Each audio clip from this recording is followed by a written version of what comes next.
Take charge of building your world. Envision your perfect, joyous life. See it as clearly as you can and see it as if it exists right now. And as you work on it, it will come to you. Welcome to my show, Resetting Your Life. My name is Ned Lips. I'm the author of Reset, a story about Sarah's journey from hell to hero, from fearful to utterly fearless, in a world where everything man-made has been removed from the face of the earth. And First Steps, in which Sarah escapes from her brutal, abusive marriage, narrowly getting away with her life and her 2 daughters. My third book, Entwined, continues Sarah's journey to trust and to love as she moves the family forward in a world dominated by pure nature. You can find them on Amazon by searching Ned Lips, Nedlips, or through my website, nedlips.com. As you search for your future, uncover your deepest passions, begin to see your perfect world. See it in the positive.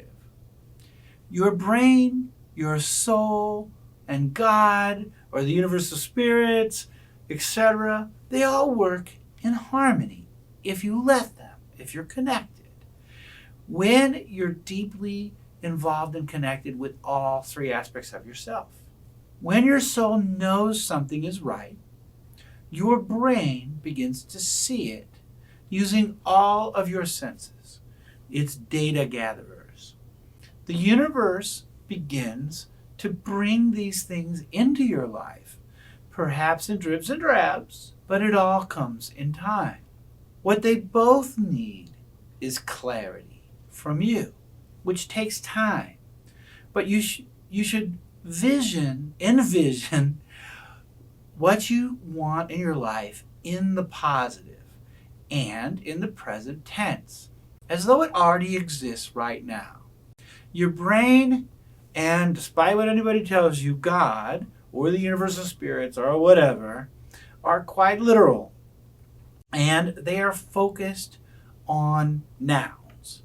So if you say, I don't want to be fat, which would be great for me, all your brain and God or the universal spirits or whatever hears is the word fat. So they begin to help you become fat or fatter. If you say, I want to be skinny in the future, what your brain hears is the word skinny, but it says, you really don't want to be skinny until later. But later, of course, never comes. So what you want to say is, I am skinny. And then your brain begins to identify those things in the world around you that will help you become skinnier, because it wants you to manifest that in your life. So I am skinny. Brain finds stuff that helps you become skinny. More important, the universe begins to bring into your life and to guide your soul toward making decisions that make you skinnier right now. So you begin to make the right choices and you have the right opportunities to help you become skinny. Thinking this way, positive and present, is also a great way to feel better about yourself. This next excerpt is from Reset, pages 15 and 16. We can do this, honey. We have to do this. What do we need to do? They spoke, and the steps in the process became clearer, and the conversation among them more excited. People stared at them. She realized that they were in their element. Even Jazz began to realize they could do this. When they had their plan, Sarah said, Girls, we've been training our entire lives for just this situation. We're ready. They nodded. Janie more fervently than Jazz, but her eldest was now on board. Hey, Mom, can we use our real names? Jazz asked. Of course, sweetheart. We're safe now. She paused for a moment at the thought. In this world, where everything man-made was gone and everyone else was in a state of complete panic, Sarah, Jazz, and Janie were finally safe.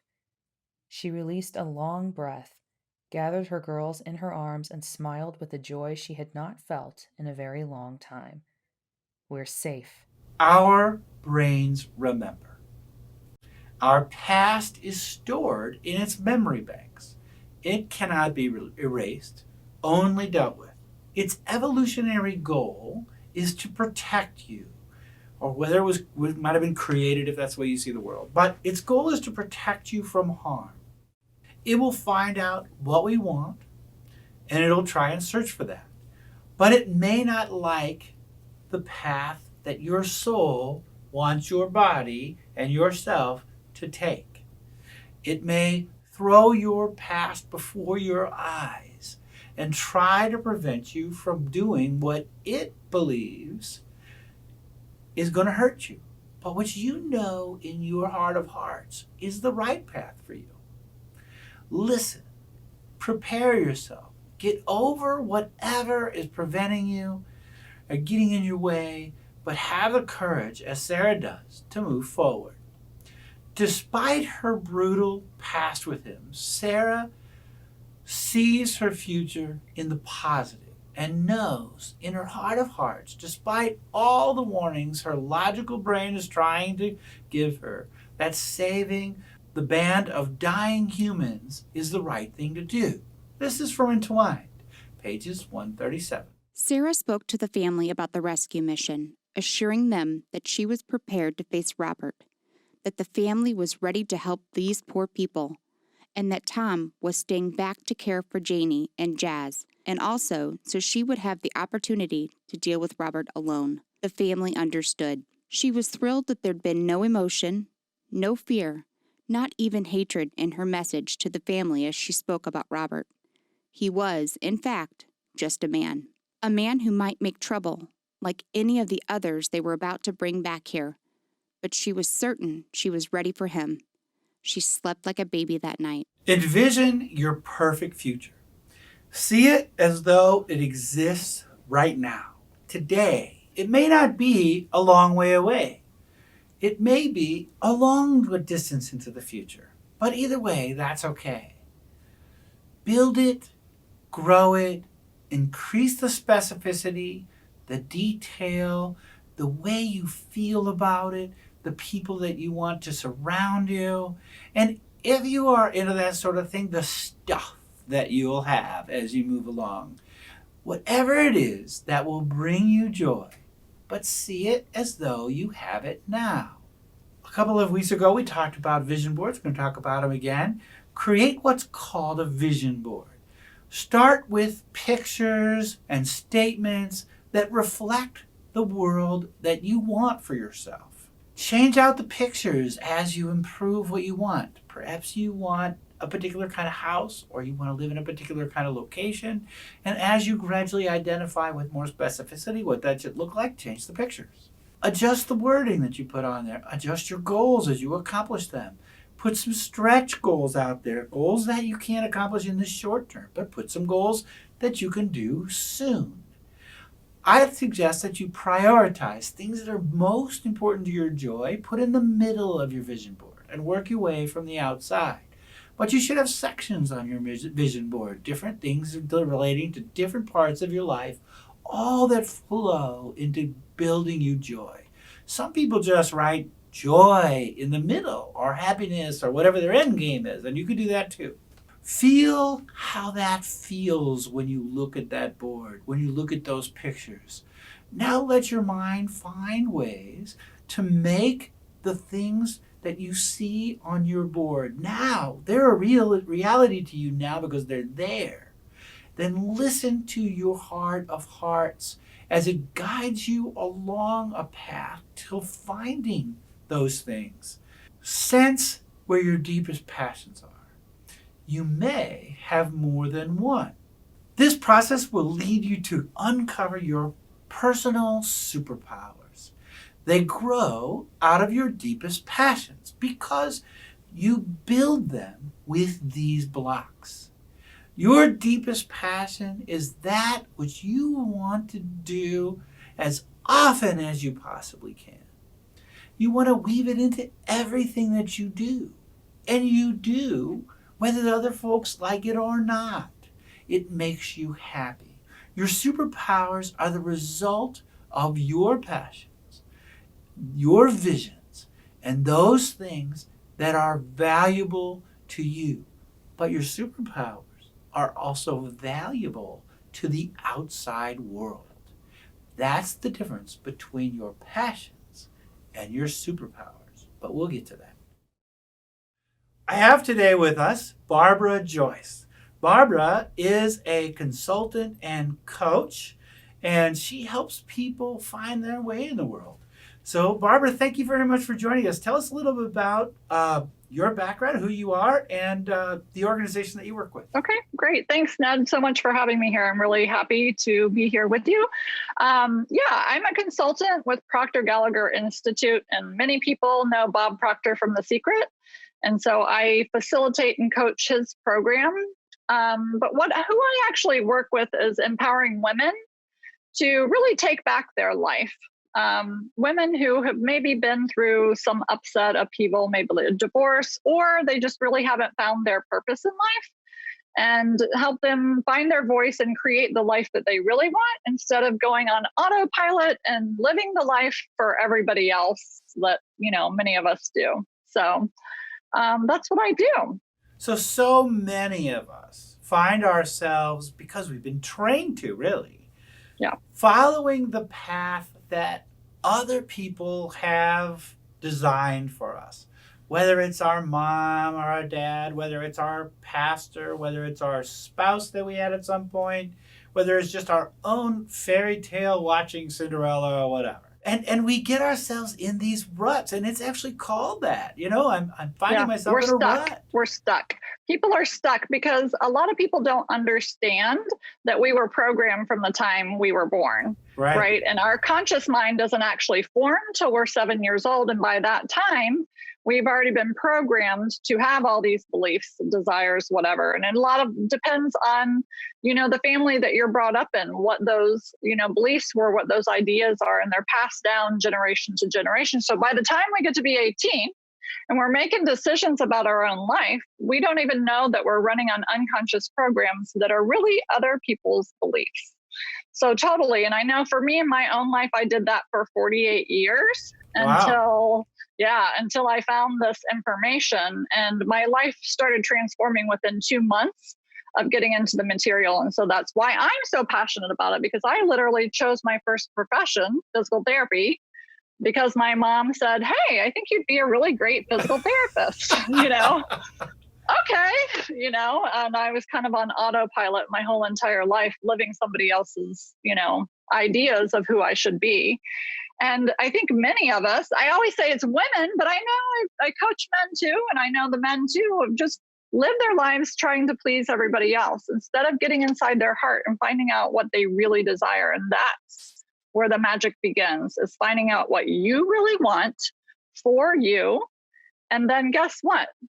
Everybody else is served because you are living a fulfilled and, prosperous life, really. It doesn't have to be just financially prosperous. It's internally prosperous.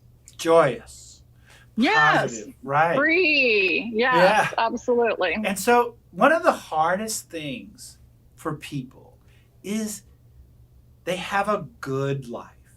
They have a good enough life. They have a spouse and a nice house in a suburb, and they have the kids and the dogs and the things and the stuff and the whatever. Yep. And it's really hard, but they're not happy.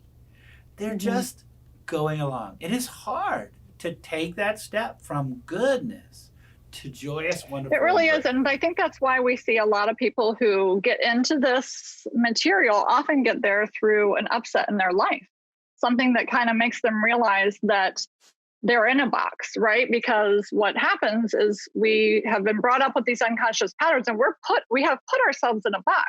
Right. But we don't know we're in it. Right. Because we haven't tried to move outside of it. But so what often happens is something breaks down inside that box to make people realize that they're in it, and then they're ready. But it's true, like not everybody, for instance, I always give my own example because that's why I'm doing this. Is in my life, I had the spouse, I had the kids, I had a really great job. But I was not living a fulfilled and happy life. I thought I was until everything came crashing down. And then I found out what real joy was and really had to look at, what does Barbara really want? You know, and that's what I want for everybody, you know? Right, right. And so often people are living that good life, but they're not happy. And the result of living an unhappy life is that eventually you screw up that good life. Yeah, I mean, I would have to definitely agree with that. I think not everybody does. Not though. everybody does. No, of course. Yeah, I mean, everybody kind of goes along on their own path. I think a lot of us are coming into this to be light workers, you know, and those of us who are ready and willing to take that on, go through the metamorphosis, whatever form that takes, in order for us to live our purpose. But it's already inside us. Like for me, I always knew there was something more I was supposed to be doing. I just didn't know how. And I definitely would never have dreamed that I would be a life coach. You know what I'm saying? So, sure. yeah. So I think it's very interesting that, yeah, not everybody comes into this, but that's why there's so many of us who have gone through this saying, hey, guys, wake up. You know, you're doing the podcast. And what happens for me is it's that ripple effect, you know, and I've seen it with my clients. They're affecting everybody's life, you know, around them. Right. Their families, and everybody's being touched by, you know, this increase of joy and happiness and really abundance in all areas of your life. Right. And that's really exciting. So tell us a little bit about your process. I come to you. I could be in any stage, and I'm female, which I'm not, but you know, whatever. Yeah, well, I do work with men too. Okay. My passion is working, you know, obviously with women who have had similar struggles, but really what I found is that it's gender neutral. We're all kind of in the same boat. So what happens is when someone is, what I say, drawn to me in my work, I sit down with them, and I always want to make sure it's a good fit first. Because I really don't want to get into a relationship where I don't feel it's a good fit. So we sit down, and kind of my strength is really getting into their heart and figuring out what they want, and then finding out what's blocking them from that. And oftentimes, if I can get them deep enough in their heart where they are buying into that they can have that life, then, and it's a good fit, then usually they're willing to do the work because they want that life really, really badly, you know? Right. So then we go ahead and we start with the coaching, and it's a 6-month process. I have done 12 weeks with some people, but I'm finding that the 6 months is really more full and integrated. And we go through 12 lessons that are, you know, Bob Proctor is the coach. He's the teacher. He teaches the material, and I help them process through their own information, through their own process, because this is an individual journey. Right. And that's what I want everybody to understand is, like, your journey is never going to look the same as anyone else's on the whole entire universe. Like, we are unique human beings. Right. So that's why I think the coach really comes into play.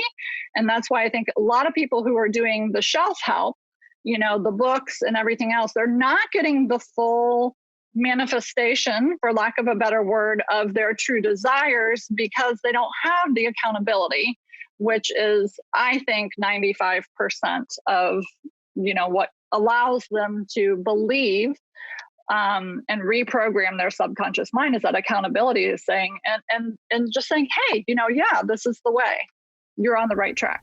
Right. And I think that when you try and do it yourself, all this junk that people call it baggage, right? That you've built up in your life, that you've layered over all those programs, it's very hard to dig through on your own. I mean, I'll just sit here and tell you, I couldn't do it on my own. I don't think anyone can do it on your own. Right. We do not do this alone. We are meant to be in relationships. I personally think that life coaching is like, it's magic. I mean, I have written a book that will be published next year that talks about this process of life coaching and how it is very unique and different. It's, you know, it's not instead of therapy, but it's an adjunct, because it's not taking you through your past anymore. It's like saying, okay, you know what? Your past was your past. what do you want to create in your future? And by going that way, what often happens is their old paradigms, their old baggage dissolves. Right. Because they're building a new model. And Right. they step into that new model, step into that new life, and their whole world is completely changed, you know? It is amazing. And it's amazing to me that the life coach thing is a relatively recent phenomenon, but I can't understand that it hasn't existed in the past. I guess it was the bartender and whoever, the amateur hairstylist. Yeah, just people you could spill your guts to. But it is so critical in this world today. I don't do it. I do this. I try and expose people. And I hope that some of you listening to this or watching this will say, oh my God, this is one of those moments when a person who can really help me is being introduced into my life. So Barbara, how can people find you? They can find me on, obviously, on my website, barbarajoyce.com. There's a place where you can send me an email or sign up for my newsletter. I'm also on Facebook at Barbara Joyce, and feel free just to email me directly. It's I am barbarajoyce@gmail.com. And that's I-A-M, the word am, right? Barbara, B-A-R-B-A-R-A, correct. Joyce, Joyce.com. And at gmail.com. At gmail.com. And it's just barbarajoyce.com. That's my website, great. Correct. All right, well, thank you so much. Just trying to get Thanks for having me. Yeah, I really appreciate you having you on. And if anybody needs help, I hope she can help you. Thank you very much for joining us today, and have a wonderful day. Thank you very much for watching my video podcast, Resetting Your Life. Please subscribe to my channel by clicking on the little button and the bell so that you will be notified when the next episode is posted. Tell all your friends, relatives, and countrymen, and share to your social media if you'd be so kind. I'm told I'm supposed to ask all of you to do that for me. I'd love to have you like my Facebook page, Dead Lips Author, to keep up with my blog posts and writing endeavors. You can read the text of my portion of this program and find more at my blog. You can only get the interviews here though. Sorry about that. You can find all of my books at my Amazon author page. Please follow me by clicking the button. And after you've read any of my books or listened to them on Audible, please post a review. Thank you again, and I wish you a wonderful life as you explore your passions, exploit your superpowers, and find your joy.